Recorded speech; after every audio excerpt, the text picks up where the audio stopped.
Episode 20 लेकर आ गया वो एक्स-रे विजन का। फैंग बोलता है अगर तुम्हें कुछ बोलना है तो बोल सकते हो। यंग घबराते हुए बोलता है तुम वो इंसान के साथ क्या किए? फैंग बोलता है वो लड़का तुम्हें मारना चाह रहा था, इसलिए मैं पहले ही उसे मार दिया हूँ। यंग बोलता है लेकिन तुम कौन हो? फैंग बोलता है मैं वो टाइगर का बायां आंख में देखो। जैसे ही यंग उसे देखता है तभी फैंग अपने चाकू से उसके आंखों पर हमला कर देता है। यंग शॉक्ड होकर बोलता है तुम ये कैसे कर लिए? फैंग बोलता है ये नॉर्मल से स्किल है। यंग बोलता है तुम इसे नॉर्मल बोल रहे हो, झूठ बोलने का एक लिमिट होता है। फैंग फोटो देते हुए बोलता है ये देखो मुझे वो लाश से तुम्हारा फोटो मिला है, पहले ये सोचो कि तुम्हें मारना कौन चाहता है। यंग अपने मन में बोलता है ये फोटो तो जब मैं कॉलेज के एग्जाम में था तब मैं ये फोटो का इस्तेमाल करता था। मैं बहुत सारे लोगों से दुश्मनी किया हूँ, उनमें से कोई मुझे पागलों की तरह मारना नहीं चाहता है, पता नहीं ये कौन सा दुश्मन होगा। फैंग बोलता है क्या तुम्हें डर लग रहा है क्या? इस बार तुम्हारा जो दुश्मन बना है ये तुम्हारे सभी दुश्मनों से बहुत ही ज्यादा खतरनाक है। यंग बोलता है तुम असल में हो कौन? फैंग बोलता है हे लड़के क्या तुम्हें सही में जानना है? मैं तुम्हें बता दूंगा लेकिन तुम एक बार इसके बारे में सोच लो।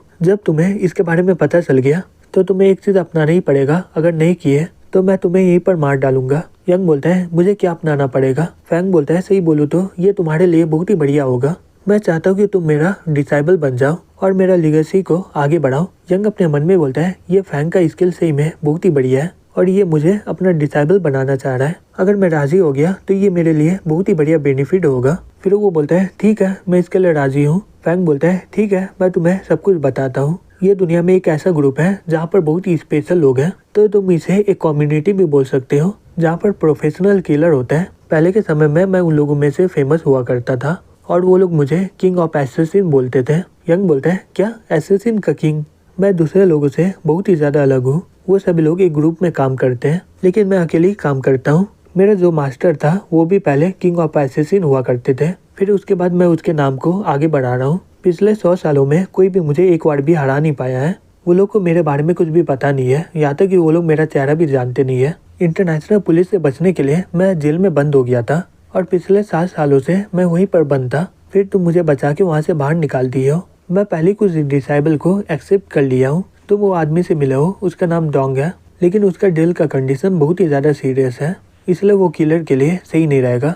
मैं उसे जो भी स्किल सिखाया था वो सीख लिया है और अभी वो चोर का राजा बन गया है। फिर हम दोनों मिलके तुम्हें बहुत दिनों से ऑब्जर्व कर रहे थे, फिर हम लोग डिसाइड किए कि तुम इसके लिए सही रहोगे। यंग बोलता है मुझे कभी नहीं लगा था कि ऐसा कुछ होगा। फैंग बोलता है तुम ये मामले के बारे में किसी और को बताना नहीं, चाहे वो तुम्हारे जितना भी करीब हो। ये दुनिया में तुम अपने अलावा किसी और पर भरोसा नहीं करो। कल रात को यहाँ पर 7 बजे आ जाना। डिसेबल बनाने के लिए मैं एक सेरेमनी रखूंगा और तुम उसके बाद नए किंग ऑफ एसेसिन होगे। तुम्हें हर दिन यहाँ पर स्पेशल ट्रेनिंग के लिए आना होगा। यंग बोलता है ठीक है मैं समझ गया। फिर हमें ब्लैक विडो के हेडक्वार्टर में दिखाया जाता है। एक आदमी बोलता है ये ग्रे वोल्फ अभी तक आया क्यों नहीं है? एक लड़की बोलती है वैसे भी 11 बज गए, उसे तो अभी तक यहाँ पर आ जाना चाहिए था। एक आदमी बोलता है एक बच्चे को संभालने के लिए उसे इतना समय लग रहा है, मुझे विश्वास ही नहीं हो रहा है कि ऐसा कोई बात है। एक लड़का बोलता है बॉस कैसा रहेगा कि आप उसे कांटेक्ट करो, उसके आने के बाद हम लोग ड्रिंक करने वाले थे ना। तभी वो फोन कर देता है। यंग अपने मन में बोलता है किलर के बॉडी से मुझे ये फोन मिला था। फिर वो फोन रिसीव कर लेता है। एक आदमी बोलता है हे ग्रे तुम कहाँ पर हो?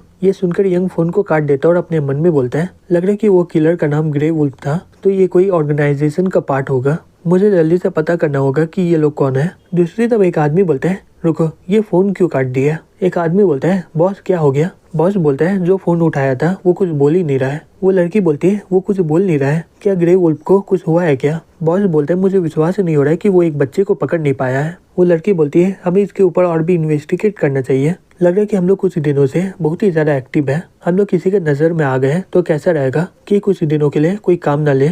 दूसरी तरफ यंग को एक मैसेज आता है क्या तुम्हारा टूटा वाला दिल ठीक हो गया है क्या? यंग बोलता है हाँ बिल्कुल ठीक हो गया है। वो लड़की बोलती है कांग्रेचुलेशन तुम्हें, लेकिन तुम लोगों का कैसे जुड़ गया? यंग बोलता है इसे अफेक्शन बोलते हैं, तुम्हें सिर्फ थोड़ा सा मेहनत करना होगा। अगर वो तुमसे प्यार करता है तो तुम लोगों का रिलेशनशिप बहुत ही बढ़िया चलेगा। वो लड़की बोलती है क्या तुम सही बोल रहे हो क्या? यंग बोलता है हाँ बिल्कुल, तुम्हें अपने खुशी के लिए लड़ना ही होगा। जाओ अपने मन में बोलती है तो मुझे अपने प्यार के लिए लड़ना पड़ेगा। तभी यन वहाँ पर आ जाते बोलती है हे जाओ तुम वहाँ पर क्या कर रही हो? जाओ बोलती है यन तुम वापस आ गए। यन बोलती है हाँ बिल्कुल, तुम घर में अकेले थे इसलिए मैं वापस आ गई। जाओ बोलती है जल्दी जाके सो जाओ, वैसे भी बहुत ही रात हो गया है, तुम्हें स्कूल जाना है ना। यन बोलती है तुम मुझे छोटी लड़की क्यों बुला रही हो? मैं तो वो लड़की का ही एज की हूँ।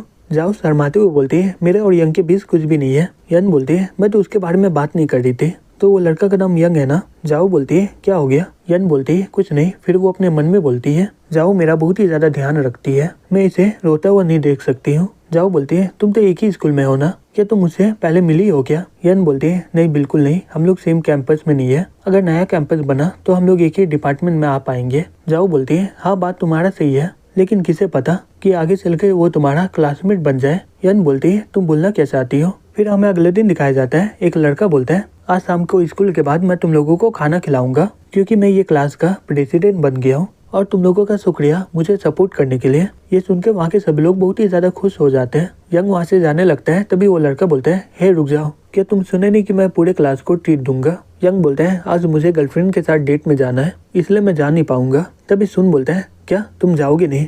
यंग बोलता है मैं पहले से प्लान बना लिया हूँ, तो तुम किसी को जाने के लिए फोर्स नहीं कर सकते हो। सुन गुस्से से बोलता है मैं तुम्हें इनवाइट कर रहा हूँ, यही बहुत बड़ा बात है तुम्हारे लिए, मैं दोबारा पूछ रहा हूँ कि तुम जाओगे कि नहीं। यंग वहाँ से जाते हुए बोलता है मैं नहीं जाऊंगा। एक लड़का बोलता है हे सुन रहने दो उसे, हम लोग ही चल जाते हैं। फिर वो शाम को वहाँ पर पहुँच जाता है और बोलता है हे ब्रदर तुम तो मेरे से बहुत ही ज्यादा झूठ बोले। डोंग हंसते हुए बोलता है अब ये सब रहने दो, मास्टर तुम्हारा इंतजार करे, अंदर जाओ। फैंग बोलता है हे यंग ये सेरेमनी तुम्हारे लिए है और मेरे लिए ये रिटायर का बात है, क्योंकि तुम मेरा जगह लोगे। यंग बोलता है हाँ मैं समझ गया। फैंग बोलता है आज से मैं चौथा जनरेशन का king of assassin Fang Tian अपने काम को छोड़ रहा है और मैं अपना सभी टेक्निक यंग को सिखा रहा हूँ। अब ये 5th जनरेशन का किंग ऑफ एसेसिन बनेगा। ठीक है यंग अपना पूरा दम लगाकर मुझ पर हमला करो। यंग अपने मन में बोलते हैं अगर मैं अपना पूरा दम लगाऊंगा क्या ये मेरे हमले को रोक पाएगा क्या। फिर वो उस पर हमला कर देता है। फैंग उसके हाथ को पकड़ लेता है, बोलता है तो तुम इसे ताकत बोल रहे हो, तुम्हारा ताकत कहाँ गया जब तुम यू को हराए थे पुलिस स्टेशन में। यंग अपने मन में बोलता है धत तेरी की, मैं अपना हाथ को हिला भी नहीं पा रहा हूँ। फैंग बोलता है किलर लोगों के लिए बेसिक ताकत पावर ही होता है। यंग बोलता है तो तुम बोलना चाह रहे हो कि मुझे और भी ताकत की जरूरत पड़ेगी। फैंग बोलता है हाँ तुम्हारा बेस बहुत ही ज्यादा बढ़िया है, तुम्हें ताकतवर बनाने के लिए और भी मेहनत करना होगा तुम्हें। मेरे लैब में चाइनीज मेडिसिन पड़ा हुआ है, सोने से पहले तुम रात को लगा लेना उसे। मैं चाहता हूँ कि तुम हर सुबह किक और पंच मारो, एक दिन में 3 घंटा प्रैक्टिस करना। ऐसा तुम्हें 10 दिन करना है, फिर उसके बाद आकर मिलना मुझसे। 10 दिन के बाद वो ट्री का रूट और एनाटॉमी पूरी तरह तबाह हो जाएगा। अगर वो नहीं हुआ तो मैं तुम्हें चुन के बहुत ही गलत किया हूँ। फिर चैन ऐसे ही एक पेड़ में प्रैक्टिस करता रहा। फिर अगले दिन यंग लिंग के घर से जा रहा होता है। लिंग बोलती है अगर तुम्हें जाना था तो तुम मुझे पहले बोल देते ना, तो मैं तुम्हारे लिए कुछ खाना बना देती, अभी तो वैसे भी 10 बजा हुआ है। यंग बोलते हैं चिंता मत करो, हम लोग बाहर में खाना खा लेंगे, ये लो तुम्हारे लिए। लिंग बोलती है क्या मेरे लिए लैपटॉप। फिर वो उसे किस करके बोलती है मैं सही बोलूँ तो मुझे ये बहुत समय से चाहिए था, मैं घर में रह के बहुत ही ज्यादा बोर हो गई हूँ, तुम्हारे बारे में सोचने के अलावा मुझे कुछ और अच्छा नहीं लग रहा था। यंग बोलते हैं टीचर हमें खाने के लिए बुलाया है, तो जल्दी से जाकर कपड़ा चेंज कर लो। लिंग बोलती है ठीक है यहीं पर इंतजार करो, मैं जल्दी आती हूँ।